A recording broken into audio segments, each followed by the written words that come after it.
अभियान चला रहे हैं, उसको लेके क्या कहना चाहेंगे, कितना सहमत है इससे आप? देखिए, मेरा ये मानना है कि भारत जो देश है, इस देश में ये ज़रूरी नहीं है कि व्यक्ति केवल अपने परिवार के लिए जिए, परिवार के लिए मरे। यहाँ आदिकाल से ये परंपरा रही है, चाहे ऋषि रहे हों, चाहे मुनि रहे हों, और जब राजतंत्र में राजा हुआ करते थे तो राजा की जो प्रजा होती थी वो उनका परिवार माना जाता था।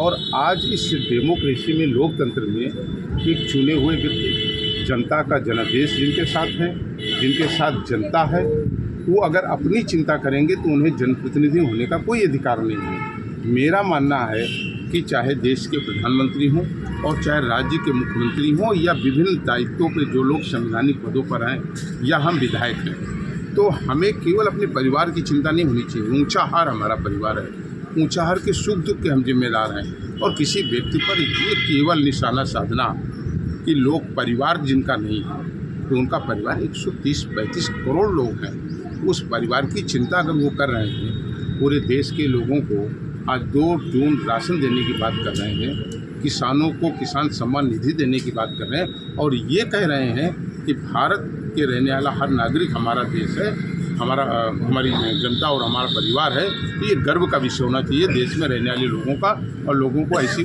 ओछे बयानों से बचना चाहिए। राजभर जी का एक बयान जो है आज वायरल हो रहा है, जिसपे वो जो है पूर्वांचल का अलग राज्य बना के खुद मुख्यमंत्री बनने की बात कह रहे हैं। देखिए, ये तो राजभर जी ही आपको बता पाएंगे कि उन्होंने ये बयान क्यों दिया और उस बयान के पीछे उनका क्या मकसद है। इस पर मैं कोई टिप्पणी नहीं करूँगा। रायबरेली को लोकसभा चुनाव में क्या रणनीति रहेगी, क्या लग रहा है, क्या रहेगा रायबरेली का? नहीं, ये तो भाजपा का जो नेतृत्व है वो तय करेगा कि उसका क्या भविष्य। मैं तो एक सामान्य व्यक्ति हूँ।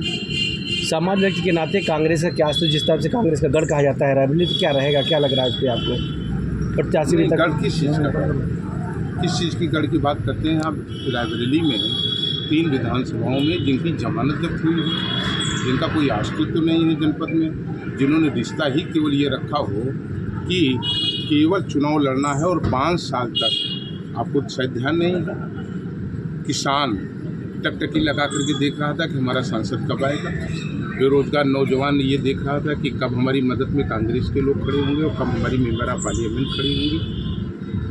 इसे इन्हीं गांव में रहने वाले लोग टकटकी लगा करके देख रहे थे कि हमारी सड़क आखिर सांसद निधि से कब बनेगी। वो माँ, वो पिता जिसका जवान बेटा फांसी लगा करके मर गया, वो टकटकी लगा के देख रहा था कि जो हमारे जनपद का गार्जियन है, जिसको हमने मेंबर ऑफ पार्लियामेंट बनाया, वो कब हमारे दुख में शामिल होगा। और अगर शायद इन सुख और दुख में लोग शामिल नहीं हो सकते हैं, उन्हें जनता से वोट मांगने का और लेने का अधिकार नैतिक रूप से कतई नहीं रहता। तो लग रहा आपको प्रियंका गांधी के ग्लैमर नहीं काम करेगा? नहीं, कोई ग्लैमर नहीं है।